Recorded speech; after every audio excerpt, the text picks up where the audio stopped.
Here are 7 NBA players that need a comeback season. They have something to prove and they need to do well this season in order to help their future career pan out in the NBA. Now firstly, before I get started with the video, if I sound a little bit hazy and a little bit croaky, I've been sick for the last few days. It was also my birthday week, so I was celebrating my birthday, which is why I didn't have any videos out. So yeah, I turned 20 years old, which is just insane. Don't even really feel like a 20-year-old, but I turned 20, so that's kind of crazy. Obviously, it was so annoying being sick on my birthday. I lost my voice, which was just, really annoying, but couldn't really do anything. So every day that I wasn't posting though, I was thinking about videos. So I've got a few coming out soon, so stay tuned for that. If you enjoy these videos, be sure to hit that like button, subscribe if you're new, and let's get into the video. And also, this is not in order, but it is a list of 7 players who are either on their last hope or need to show why they can still produce at an NBA level, or even just to stay in the league. At number 7, Andrew Wiggins. Yes, this is a guy, 6'8", first overall pick, shooting guard, small forward. A guy that was drafted by the Cleveland Cavaliers, then traded to the Minnesota Timberwolves in exchange for Kevin Love. The Minnesota Timberwolves saw him as being their star player in the future, and then they drafted Karl-Anthony Towns, which meant they would have a dynamic duo in the future, but it just hasn't really worked out. Not to mention Zach LaVine and Chris Dunn, but we won't talk about those two. In saying that, when Andrew Wiggins was just 21 years old, he averaged 23.6 points, 4 rebounds, 2.3 assists, 1 steal, shooting 76% from the free throw line, 45% from field goal, and 35% from 3. Which is definitely a solid stat line for a guy that was only 21 years old. The good thing about Wiggins is that he's definitely not injury prone. He's played 82 games in his first year, 81 in his second, 82 in his third, 82 in his fourth, and 73 this season. Which means that for a guy who averages 36 minutes per game his entire career, the only problem is he's really having a downward spiral. Going from 23.6 points to 17.7 points was a huge decline from 21 years old to 22 years old. Some attribute that to what Jimmy Butler brought to the Minnesota Timberwolves, but others just say, you know what, Wiggins has just been a disappointment. And when you look at it, in games without Jimmy Butler, Andrew Wiggins helped fill the void that the Timberwolves needed. He averaged almost 22 points per game on 48% shooting and 32% shooting from beyond the arc. But this was when Jimmy Butler didn't play, but was still on the team. So that kind of made us believe that if Jimmy Butler gets traded, Andrew Wiggins will take that next step. Well, he didn't exactly do that. He kind of just stayed the same and plateaued even with Jimmy Butler off the team. In saying that, now he has a full offseason. He has the potential to improve on his game a little bit more. He's only 23 years old heading into next season. I believe he can definitely be a good player in this league and actually take the next step to be an all-star caliber player. If he was in the Eastern Conference, I would say he would be an all-star caliber player. But unfortunately, in the stacked Western Conference, with guys like Paul George, Kawhi Leonard, LeBron James, James Harden all at his position, it will be tough for him to make an all-star team.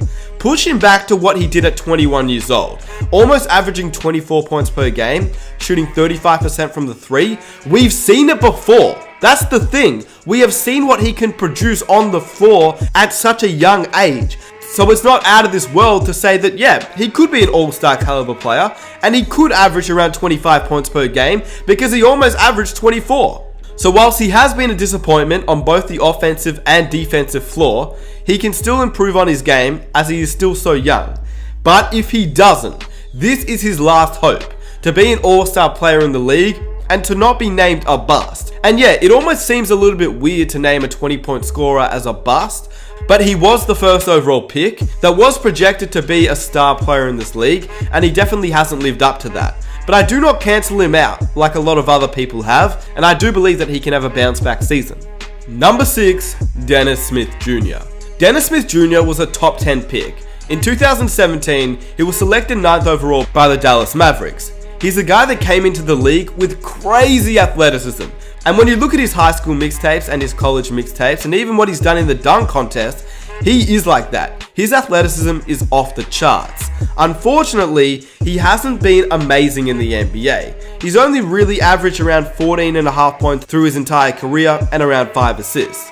but he's only 21 years old. And I believe that any player who gets traded at such a young age, it's going to take time for them to improve and time for them to settle in. And obviously in New York, he's had some up and down moments. Obviously being traded there, he was happy about that because he wanted to prove the Dallas Mavericks why they should have kept him. But then when he got to New York, we looked at his 3-point percentage. He averaged 28% from 3, which is pretty bad. His free throw percentage was a shocking 56%. He only averaged around 5.5 assists and 14.7 points in around 28.6 minutes per game, which isn't very good considering that with 28.6 minutes per game, you should at least be averaging a few more points, a few more assists, and definitely being able to play a little bit better on the defensive end, considering how athletic he truly is. Obviously, in his first season in the league, he averaged 15.2 points per game and 5.2 assists per game, which is actually pretty solid for a rookie. Ever since then, he's just declined, which tells me that he needs to have a bounce back season and actually elevate his game to the next level. Not to be an all-star player or anything like that, but just to be a solid player. I believe pairing him up with a guy like Julius Randle and RJ Barrett will give him some more options to work with than he had in Dallas and even last season in New York. But if he doesn't, a top 10 pick averaging around 14 points per game and 5 rebounds, shooting a horrible field goal, free throw, and 3-point percentage is something that the New York Knicks won't look to move forward with. They want to get some free agents, and we know that about them in the future of 2021, that if Dennis Smith Jr. doesn't improve his game, he may be off the team by 2021 when some bigger free agents become available. Number 3, Dwight Howard. This one is also pretty hard to talk about because as of now, Dwight Howard is on the Memphis Grizzlies, but they don't plan to play him. So either he's going to get waived or traded, and at this point, we don't even know if he'll be on an NBA team. But it is really hard to assume that he won't be on an NBA team next season because I do believe he isn't like a Carmelo Anthony or an Amari Stoudemire or a Monte Ellis who wants to come back into the league but may not find a fit. I believe that Dwight Howard can be a fit on a lot of contending teams who need a center, and if a center does go down for any team in the league, I believe that Dwight Howard would be on an NBA team next season, so we're going to put him on the list. Throughout his career, despite what people say, he actually has been very, very injury free. For the first 7 years of his career, he only missed 8 games total, and he was averaging over 35 minutes per game in all of those years apart from his rookie season, which is legitimately insane. Then throughout the next 7 years, while he has been a little bit more injured, he hasn't had any significant injuries apart from in LA, but he played through the injury and still played 76 games for that season, and then obviously last season in Washington when he only played 9 games. In those 9 games though, he did average 13 points and 9 rebounds, and the year before that he averaged 16.5 points and 12.5 rebounds with 1.6 blocks per game. So this is the guy that can definitely play, and I believe he still has the potential to be a solid player in the league if he is just given a chance. But at this point, this may just be his last leg in the NBA. At number 4, Jabari Parker. Jabari Parker is similar to Andrew Wiggins, where he actually entered the league as a top 3 pick, 2nd overall and drafted by the Bucks. And he also entered the league having a very solid stat line and then decreasing. In his 3rd ever season, at 21 years old, he averaged 20 points, 6 rebounds, shooting 74% from the free throw line, 49% from field goal, and 36% from the 3-point line. At 21 years of age, he looked like the next and upcoming star in this league. 21 years of age, averaging 20 points per game and 6 rebounds, that's actually very, very solid. Unfortunately for him, injuries have really not been kind to him. He's had a lot of injuries, and he suffered an injury when he first entered the league, and ever since then he's continued to have a few injuries and nagging injuries here and there. In his 2nd year he managed to play 76 and then 51, but ever since then he's really decreased, and so have his minutes. And obviously now he is on a new team. He's playing on a team with young talent, with the Atlanta Hawks. Trae Young, John Collins, Cam Reddish, DeAndre Hunter, Kevin Huerter, Bruno Fernando, like these guys are all really young, and so is Jabari Parker. Jabari is still only 23 years old, but in saying that, he needs to show why he can still play in this league, and why he was a 20-point scorer, and why he was the 2nd overall pick coming out of college. He is on his last hope because we know what he could be in this league. We've seen it before. Just like Andrew Wiggins, we know he was a top pick. We know he was a 20-point scorer. And we know what he could do in the league when he was healthy. Now we need to just put it all together, see what he can do in Atlanta, and if he can, he will be a very solid player in the league. Not all-star level, but just a solid player. But if he cannot, he may be one of those guys that turns into a bust once again. A top 2 overall pick that really hasn't produced anything in the league. Simply you can say it was to do with injury, or you can say that it was just terrible luck. This may be also his last hope to be a sole contributor as a starting player in the league. At number 5, Terry Rozier. Terry Rozier is not a young player. He's 26 years old and he will now lead a Charlotte Hornets team. Yeah, he is leading this team. And number 1, I don't think the Charlotte Hornets will be a good team. Number 2, he is replacing Kemba Walker, which has been the Charlotte Hornets' best player for many seasons. In fact, since he got drafted to the Bobcats. And I believe that Terry Rozier is in for a rough season.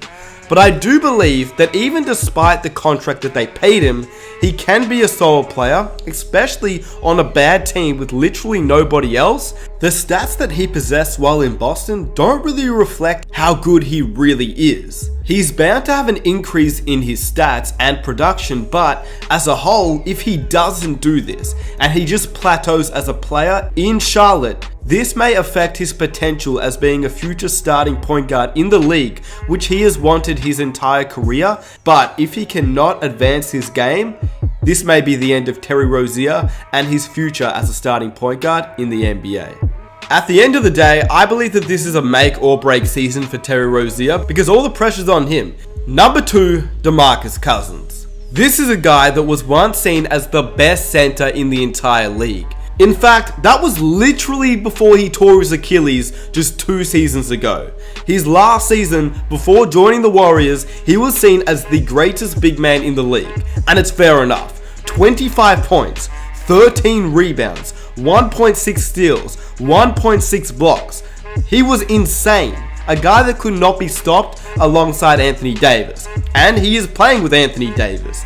But now, he barely could find a team that would take him on. He couldn't find a team that would pay him. And when he signed with the Golden State Warriors, people assumed that he made a bitch move and just signed with the Warriors because he wanted a ring. But he came out and said that literally no team wanted him and the Warriors were the only team that actually wanted him. Everybody just kind of shrugged it off, but maybe it was true. Because this season, he's on a lesser contract than the $5 million the Warriors paid him. He's on a $3.5 million contract when guys like Dwayne Dedmon signed a 3-year, $41 million contract. Like, this shows that the market for DeMarcus Cousins was literally non-existent. With a guy of his size, so big and so heavy, even though he looks very slim and fit, this is his last hope in the league. He needs to stay healthy to ensure he can still be a solid contributor for any NBA team and get his money that he deserves. Secondly, to still actually produce at an NBA level, I believe that this is a make or break season for DeMarcus Cousins. Not necessarily that if he has a terrible season, he'll get kicked out of the league like Dwight Howard or some other guys like Melo. For a guy who was once insured of a max contract before his Achilles injury, he needs to just have a bounce back and injury-free year to stay as a solid starting center in the league. And if he can, I believe he still has the potential to be the best center in the league once again. Number 1, Markelle Fultz. Markelle Fultz was drafted in the year of 2017, first overall. He's 6'4", which is a pretty tall point guard. He has moved a little bit around to the shooting guard, but in previous years alongside Ben Simmons at the 76ers, he played off him, but he also didn't play a lot. He's a guy that was elite in high school and in college. He was a 5-star recruit, and obviously he was a great college player as he got drafted first overall. People assumed that the 76ers would have the craziest future big three in Markelle Fultz, Ben Simmons, and Joel Embiid. That was not the case.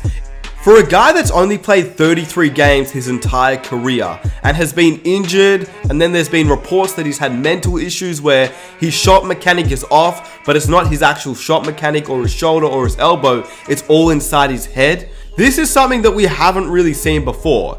He's obviously making progress on his rehab, but there's no timetable, and there never has been a timetable, and this has left many questions surrounding Markelle Fultz and his future in the NBA. He's only played 33 games and averaged 20 minutes, but we all remember the game in Philly where he got a triple-double, and it just brought back memories of what Fultz could be in the league if he could string some games together and actually play. Now he's part of the Orlando Magic. And this could be huge for the Magic. They've got young guys like Mo Bamba, Aaron Gordon, Jonathan Isaac, who I was so high on when he actually entered the league.